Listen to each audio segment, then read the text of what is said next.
So how good is the new Helldivers 2 patch? Yep. Was that your machine gun? Oh my god. Yep, it works. Nice. And what about the spear? Locked on straight away. Shot off, dead. That is so much better. That was lit. Chat, did you see that? That was absolutely unreal. I think it's safe to say I've been having an absolute blast playing Helldivers 2 since the patch dropped this morning. And I've not had a chance to go through all of the changes in practice, but I can safely say that some of the key headlines of this are absolutely epic. And overall, this patch is really a step in the right direction.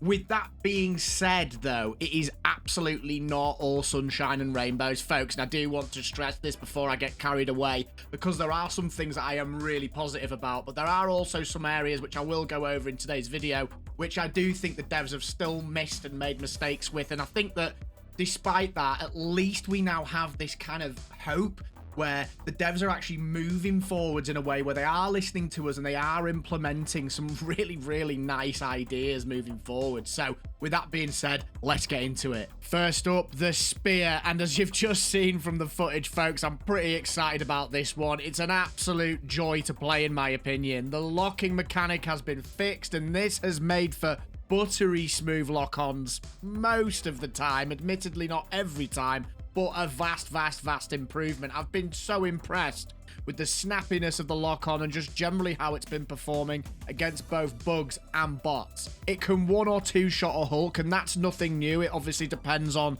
the angle and the way the projectile hits the target, but I had completely underestimated just how much better it would feel taking this thing along as an option to dispatch heavily armored targets. Tanks in the automaton arsenal are also an obvious prime target for the spear, and they've done something to the front armor panels as well, which I think is having an effect on how much damage that can do. I'd have to double check that. Maybe someone in the comments can sound off about that one, but I've just been overall really impressed with how consistent it now feels. Even at long range, it does really good work. Being able to focus on parts of the factory strider, for example, and consistently just target the turret on the top of it and remove it, so you can literally just strip the danger away from relative safety in a quick and easy manner, cannot be understated how useful that is. Perhaps, though, the most exciting and most standout aspect of the spear, which really surprised me, is just taking it into a Terminid mission, which, folks, that's another discussion point later in the video. Let me tell you, Terminid missions now are absolutely insane, but more on that later. Just being able to drop a Bile Titan in one shot reliably, knowing that it's going to lock on with no worries, as long as you're hitting it directly in the face, is a real joy. And the same can be said when trying to deal with charges. It just feels so much better knowing that that rocket is going to hit and do damage.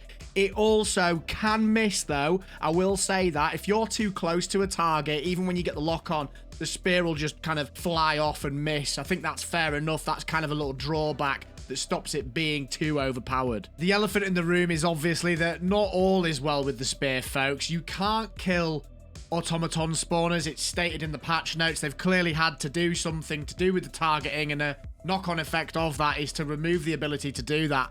I will also say I'm really disappointed to see that this is also the case when fighting against Terminids. There's this weird jank that goes on when you're trying to target Shrieker nests. You have to aim at the kind of the stalk of the mushroom, and if you do, your shot can either, in my opinion, or in my experience, hit directly and just doesn't do anything, or it almost just like, it's like the projectile disappears or something. It's really bizarre. So there are some things that are still not working with the spear, despite my gushing praise for it feeling great.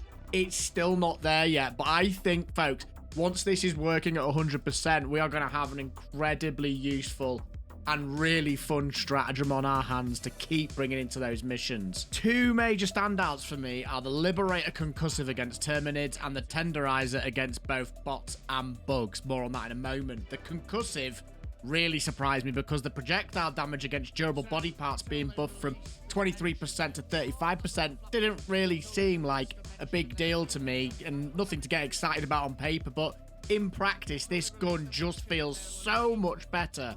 The damage increase coupled with the knockback and the dynamics the Terminid missions now have in terms of enemy composition just makes this gun feel so fun to play. It lets you get right in amongst the swarm, much like the Blitzer does, with the added bonus this time that it feels much less random, and if you use it right, you can actually rip through hordes of enemies, take their limbs off, and control advances, which in part allows you to utilize your stratagem callings effectively. It lets you kind of guard your teammates, much like the Blitzer does. It allows you to create a lot of space for your team to operate in, and with this crazy horde dynamic we now have, it just feels absolutely great to play.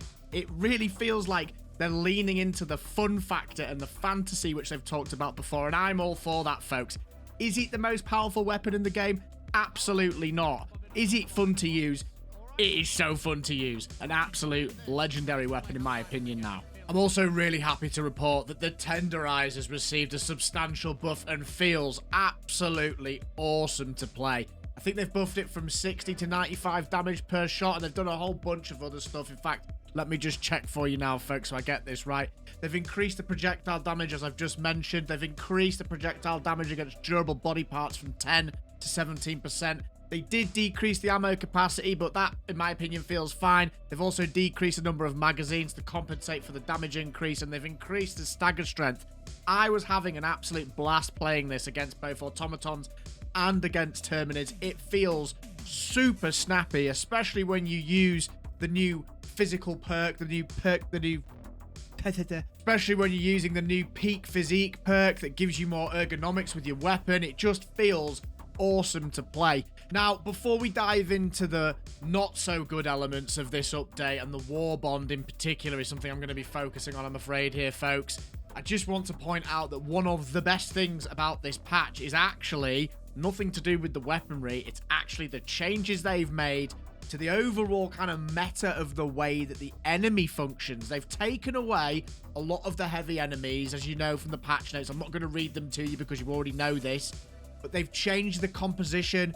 This particularly stands out when playing Terminids. Terminids T9 now feels absolutely amazing to play. It is so chaotic in all the right ways. They've lowered the amount of spawns on Bile Titans. They've lowered, well, they say they've lowered the amount of spawns on Chargers. I've seen about 5 or 6 on a screen at once. And the Behemoths spawn quite a lot. I mean, that's something that you might argue is a problem. I personally think it's great. It's really, really good fun.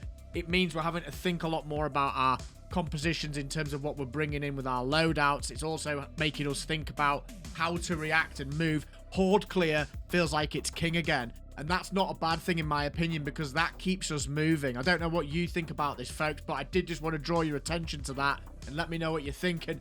Of course, you've probably noticed as well, there are now Shrieker patrols. You could literally see them flying around the map, and you can follow them around and they haven't found you, and then all of a sudden they turn on you and they're swarming everywhere. It makes for some really exciting gameplay, and I think it's a fantastic change. I haven't yet figured out if they actually come out of bug breaches. It feels like they do sometimes. Maybe someone can confirm that down in the comments below. I've only played about 9 or 10 hours of this patch so far, so let me know. But folks, what do you think so far? There's the positive. Sound off in the comments. Do you agree or disagree with anything I've said? Remember, this is about open dialogue and expressing your opinion, and we're all allowed to have opinions, and that's absolutely fine. But we're now going to move into the not so good, folks, and I'm afraid to say I do have quite a few gripes that I am going to go over and voice my opinion on. Again, I don't want to sound like I'm whining here, folks, because this has been an absolutely great day and a great patch, but I do feel there are some things that the developers are perhaps missing the boat with still, and they've asked for feedback, so I'm just going to give mine, and I'd really like you to sound off in the comments below and let me know your thoughts. What are you not so happy about? And let's keep this constructive. Let's keep a smile on our face while we're doing it, and let's not take things too seriously. But number one for me, I am really just not impressed with the Warbond again, and actually most of, if not all, the Warbonds have left me feeling wanting. And it's an interesting discussion, and I don't want to go into too much detail here because you've heard me yapping enough as it is, but every Warbond just falls short for me. There are the occasional one that have like an amazing item like the stun grenade or the pummeler, but it just always feels like we're left wanting. And I wonder, is it because they don't want it to feel like it's pay to win? And if it is that, I get it, but it just feels like we're always able to, well, most of us always able to get super credits. Today was the first day I didn't have enough super credits, so I bought the Warbond with money. And I was like, if I'd have not needed to buy this because I make content, I'd have probably been quite annoyed by it, really. But that's just me personally. I feel like the AR is absolutely terrible. I don't like it one bit. I'd rather use the weapons that I've just mentioned previously. I did also spend quite a lot of time on stream just trying different weapons, and there are loads of weapons I've got an opinion on, but I don't want to go through them all in this video. The plasma purifier, I just wasn't getting it again. It's a step in the right direction, and I understand the design philosophy, but it still just feels like it's leaving me wanting. And I love what they're doing with the Eagle stratagems. This isn't really a negative, I would say. I think it's great what they're doing with the strafe run and what they're doing with the rocket pods, and particularly the rocket pods and the sentry, actually. I really like the ideas there, but the strafe run for me, the gatling barrage, they're okay, they're better. I just want them to turn it to 11, like they do with the music, like Spinal Tap, like they have in the options menu, you can turn things to 11. I just want them to turn it to 11. I just want them to make things absolutely destroy. It's a PvE game. So I do feel that whilst things are going in the right direction, I am still just left wanting with these stratagems and weapons as well. So that's where I'm at with everything, folks. If you're looking for a breakdown of tips and tricks for a highly effective AMR sniper build against automatons, this next video's got you covered. Take care of yourselves, keep having fun, and I'll see you in the next one.